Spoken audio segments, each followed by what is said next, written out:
Okay, sorry the last video kind of cut off there. Didn't really miss out on much. I was looking at this volume, or this issue here, with A.C. Farley. The next one would be this one. I'm not going to take a look any further at that one. And then the next one that I do want to look at is Ninja Turtles. This is issue 45. Oh, sorry. There we go. And we have the introduction of Leatherhead here. You can see that. Pretty cool. Let's see if I can get this up a little higher. There we go. Okay, so yeah, we have the first look at Leatherhead. If you watch the cartoons, you remember him. Dan Berger, artist.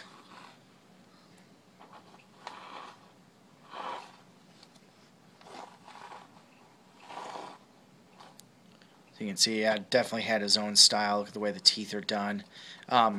Definitely taking a hint from Kevin Eastman and Peter Laird. Look at the black face again, with the white eyes, and a very similar use of screen tones,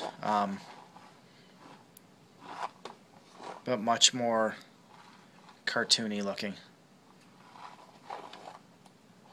Apparently, this is the second appearance of Leatherhead. So he must have missed the first one, probably skipped over it. There he is, in the flesh, or scales, or whatever. He was a giant mutant alligator or crocodile or something. Alligator, there we go.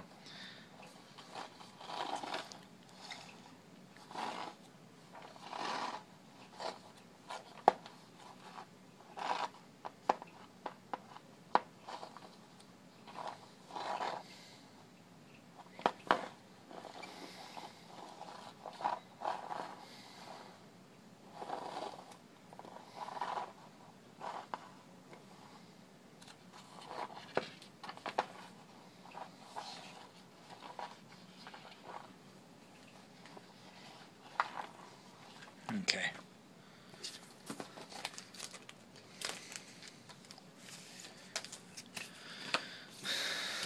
Okay, so I'm not going to go over... I'll open up this one. These two are same artist again. But we'll open up the first one and not open up the second one. This one, I keep on saying Michael Dooney. I think I'm going to get it right on this one. Michael Dooney. There we go. Okay, he's going to get it right eventually.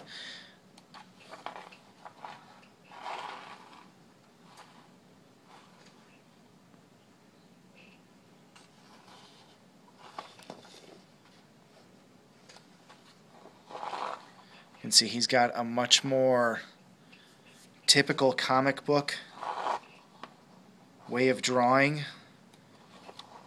Like this would fit in very well with like Marvel Comics or something. The musculature, the way he does his shading and everything.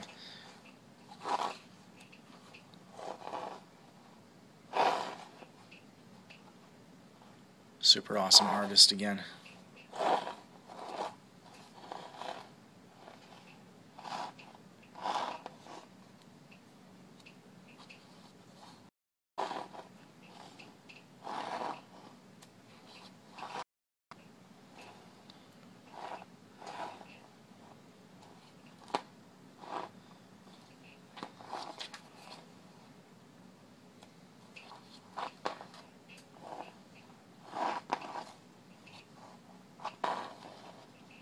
And you just look at those ink works, though. These guys are just awesome artists. Like, there's no two ways about it.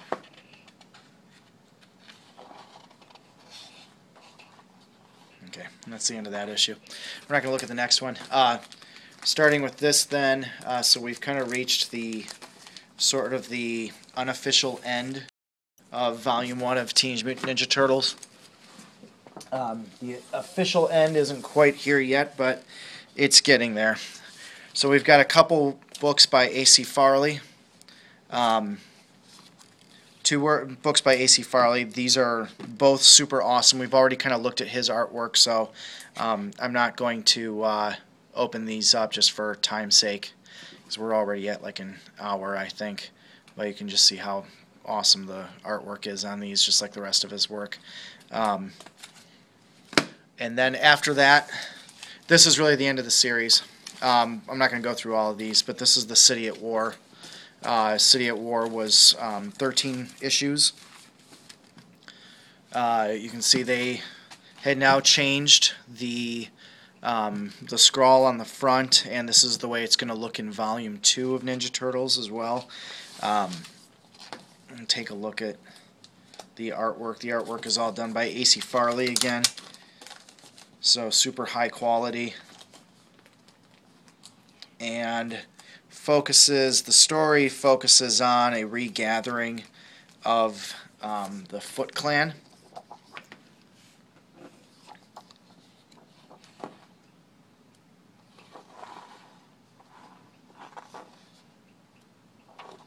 No, maybe not A.C. Farley. This one's Kevin Eastman. Yeah, Kevin Eastman and Peter Laird. A.C. Farley, maybe he just did the... Like I said, I haven't opened these up in a really long time. Maybe he just did the covers.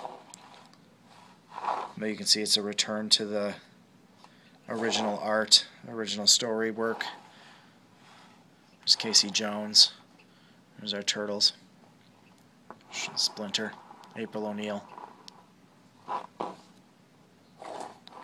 City at War.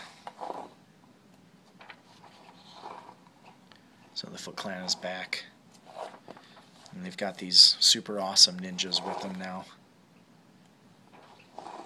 or fighting against them, as it might be.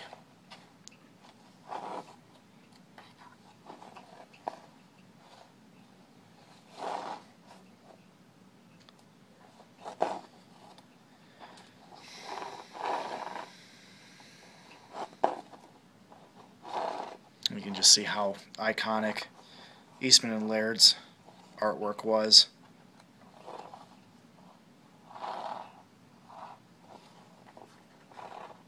There's Todd McFarlane, Ninja Turtles. He has such a distinct style to him. Like when you see Todd McFarlane's artwork, you just know it's him.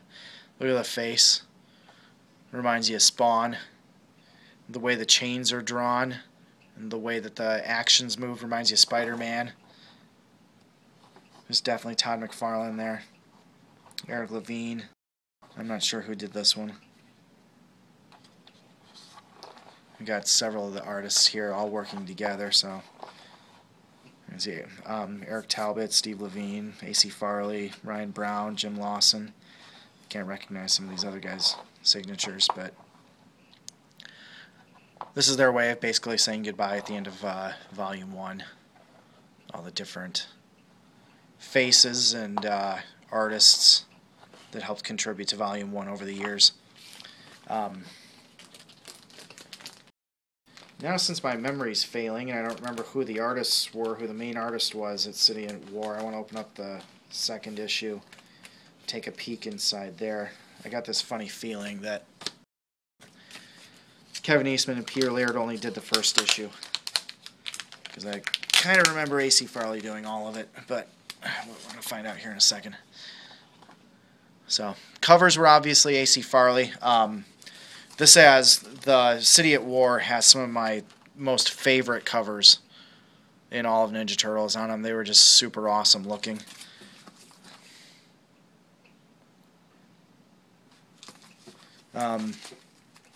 This one in particular, I'll show you my absolute favorite. I love this cover so much.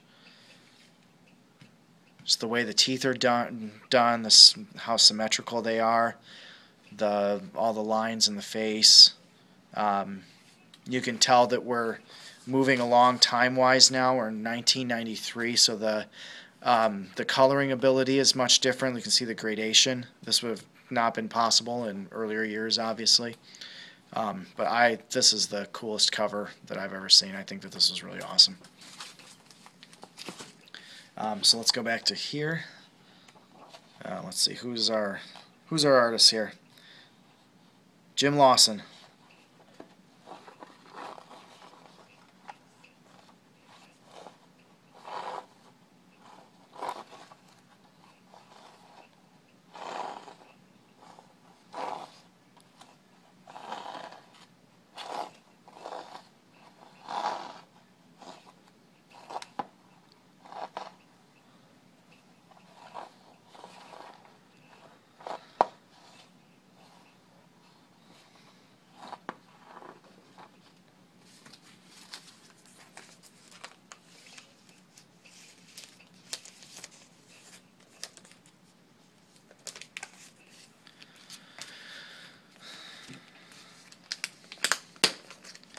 And now I'm kind of curious as to whether the artists all changed in each one of them. So this is number 3 of 13, City at War. Still Volume 1, issue 52. Yeah, we've got Jim Lawson again. So yeah, I'm not going to go through all of the City at War. City of War was an awesome story arc. Lawson's artwork is really cool, and you can see all that.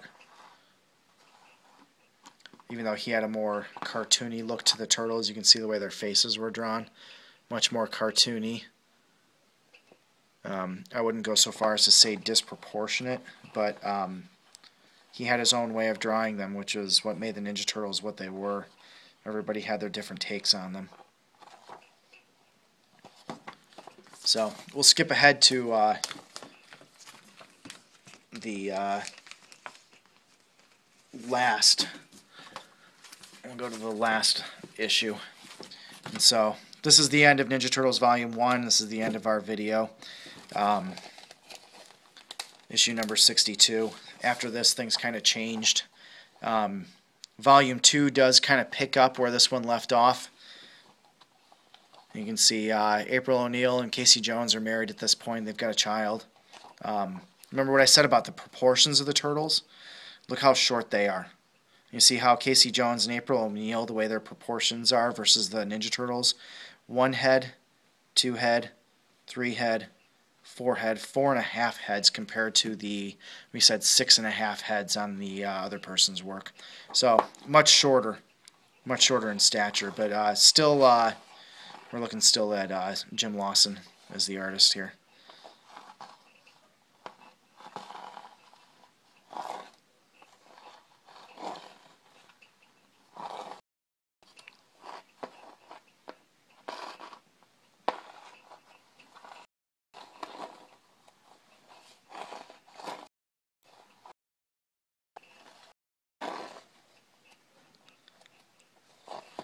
Alright, so that's the end. The end. So, saga continues in full color. Teenage Mutant Ninja Turtles Volume 2. So, that's the end of Ninja Turtles Volume 1. I hope you enjoyed this. Again, you know, I just made these videos just to give everyone kind of a look at what the Ninja Turtles were, where they came from.